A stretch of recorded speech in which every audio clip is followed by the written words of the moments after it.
Assalamualaikum warahmatullahi wabarakatuh.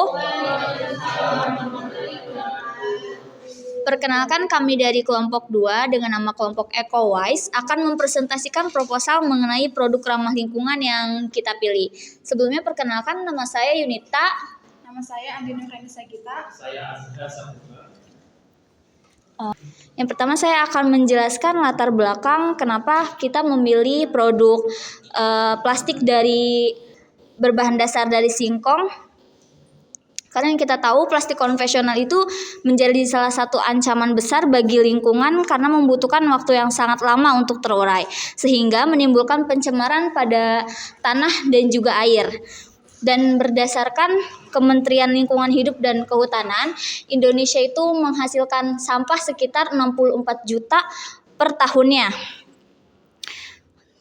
Dengan plastik sebagai salah satu komponen sampah terbesar yang sulit terurai. Nah, menjawab kebutuhan akan produk yang lebih ramah lingkungan, Biokresek hadir sebagai alternatif kantong plastik berbahan dasar alami dari singkong. Kantong ini dapat terurai secara hayati sehingga mengurangi dampak pencemaran lingkungan. Terus kemudian apa sih tujuan daripada penelitian pembuatan plastik bioplastik dari singkong ini? Yang tujuan yang pertama yaitu mengurangi limbah plastik karena dia menghasilkan plastik yang dapat terurai secara alami. Yang kedua, memanfaatkan sumber daya alam karena menggunakan ampas atau saripati singkong sebagai bahan baku sehingga memberikan nilai tambah pada limbah pertanian dan juga pemanfaatan sumber daya alam, sumber daya lokal. Yang ketiga, meningkatkan kualitas hidup karena menyediakan alternatif ramah lingkungan yang lebih aman bagi kesehatan dan ekosistem, serta mendukung inisiatif pengurangan penggunaan plastik sekali pakai. Kemudian, deskripsi produk dari bioplastik dari singkong ini. Bioplastik dari singkong merupakan inovasi ramah lingkungan yang terbuat dari pati singkong. Bioplastik ini memiliki kemampuan terurai dalam waktu 6 bulan dan bebas dari bahan berbahaya, menjadikan alternatif pengganti plastik konvensional yang sulit terurai. Manfaat dari bioplastik singkong ini adalah yang pertama ramah lingkungan, yang kedua aman bagi ekosistem, yang ketiga mendukung ekonomi lokal, yang keempat alternatif untuk plastik konvensional.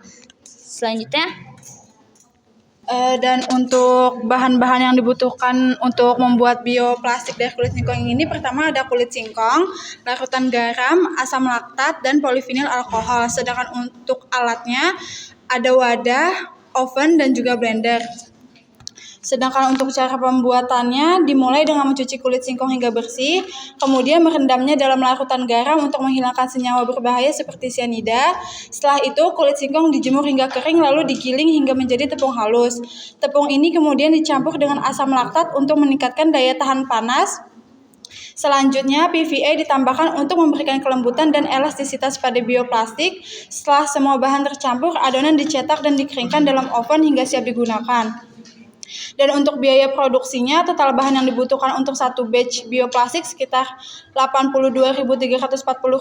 Sementara itu, alat yang digunakan menghabiskan biaya sekitar Rp725.000. Jadi total biaya untuk satu batch bioplastiknya adalah Rp807.340 yang menghasilkan 24 lembar bioplastik. Lalu kita menjual bioplastik ini dalam kemasan berisi 12 lembar dengan biaya produksi sekitar Rp16.736 per packnya dengan menetapkan margin keuntungan 50%. Jadi total harga jual per packnya menjadi Rp25.104. Dan dari setiap penjualan satu packnya kita memperoleh laba kotor sekitar Rp8.368. Strategi pemasarannya itu menggunakan namanya edukasi pasar. Kampanye sosial media membuat infografis atau video yang menjelaskan sebuah pembuatan plastik kresek dari kulit singkong, keunggulannya dibandingkan plastik biasa dan dampaknya terhadap pengurangan plastik sampah. Yang kedua itu adalah website atau blog menyediakan informasi lengkap mengenai manfaat produk di situs. Dalam artikel mengapa kulit singkong bisa jadi plastik ramah lingkungan. Nah, kita lanjut keduanya yaitu penempatan produk. Tagline brandingnya menggunakan tagline bersama menjaga bumi dengan plastik kresek dari kulit singkong. fokus pada nilai keberlanjutan dan pengurangan sampah plastik. Kerjasama supermarket memasarkan produk melalui supermarket atau toko yang memiliki komitmen terhadap produk ramah lingkungan seperti toko bahan organik atau pasar yang mengutamakan produk lokal. 3. Dilanjutkan dengan kerjasama retail. Diskon di toko ramah lingkungan melakukan kolaborasi dengan toko yang mendukung keberlanjutan dengan memberikan diskon khusus bagi pembeli pertama atau bagi pelanggan yang membeli produk ramah lingkungan lainnya. 4. Yaitu segmentasi pasar. Penjualan online itu melakukan memasarkan produk di platform e-commerce yang fokus pada produk ramah lingkungan seperti Tokopedia, Green Store, atau Bukalapak Eco Product. 5. Melalui influencer atau kolaborasi. Influencer dengan kepedulian lingkungan mengajak influencer yang peduli lingkungan untuk mempromosikan produk melalui ulasan atau postingan di media sosial. Kita lanjut di bab 3 yaitu analis SWOT, yaitu S itu strength, kekuatan ramah lingkungan. Plastik singkong adalah mudah terurai secara alami sehingga tidak mencemari lingkungan seperti plastik sintesis. Yang kedua itu adalah bahan baku terbarukan. Singkong adalah tanaman yang mudah didapatkan dan dibudidayakan di banyak negara, terutama di daerah tropis seperti Indonesia. Yang lanjut itu adalah weakness atau kelemahan.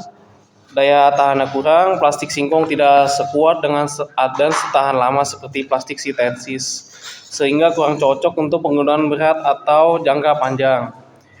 Sensitif terhadap air, plastik berbahan dasar singkong mudah larut dalam air sehingga tidak cocok untuk penggunaan saat kondisi basah.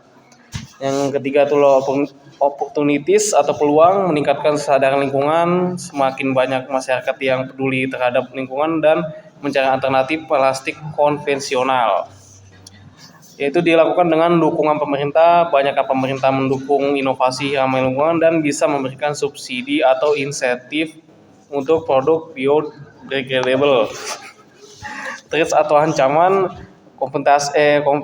kompetisi dengan plastik konvensional. Plastik sintesis masih mendominasi pasar karena biaya produksi yang rendah dan ketersediaan yang luas. Dan kedua yaitu regulasi yang ketat, standar kualitas dan regulasi untuk plastik biodegradable bisa menjadi tantangan karena butuh waktu dan biaya untuk memenuhinya.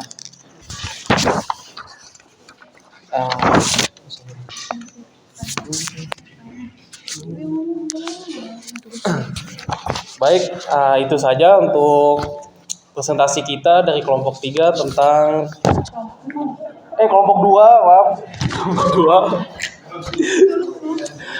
Kelompok 2 yaitu tentang kantong plastik dari singkong yang bernama kelompok EcoWise.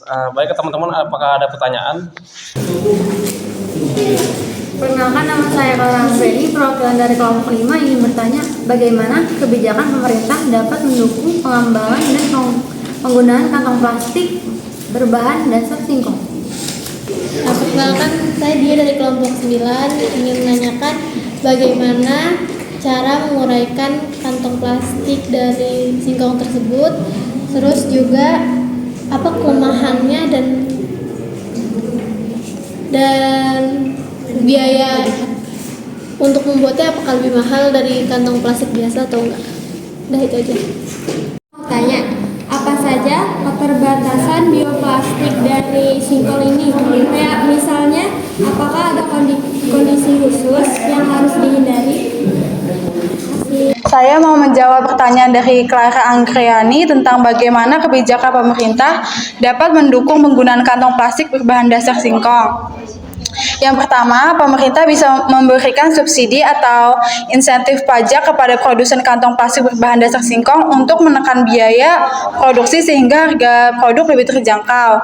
Yang kedua, pemerintah bisa menerapkan aturan yang mewajibkan penggunaan kantong plastik ramah lingkungan termasuk yang berbahan dasar singkong di pusat perbelanjaan dan di supermarket.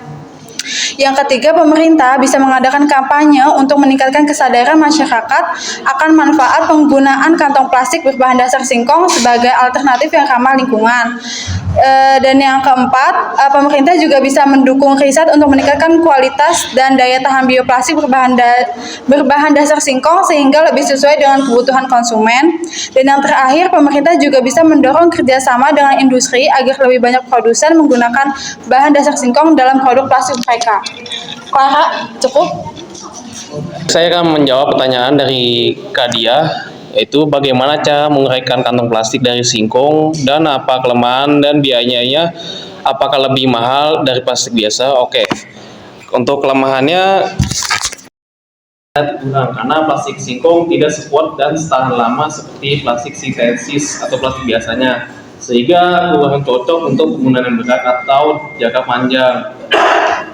Dan yang kedua itu sensitif terhadap air. Plastik berbahan dasar singkong mudah larut dalam air sehingga tidak cocok dalam penggunaan kondisi basah.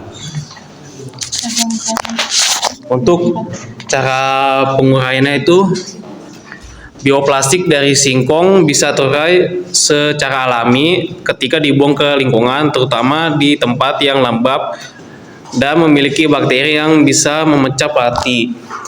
Untuk perbedaan biaya plastik singkong atau biaya plastik biasa itu cukup mahal di plastik singkongnya, dikarenakan di alat itu seharga 725.000 dan bahannya 82.340. Kalau di totalnya itu 807.340 perak.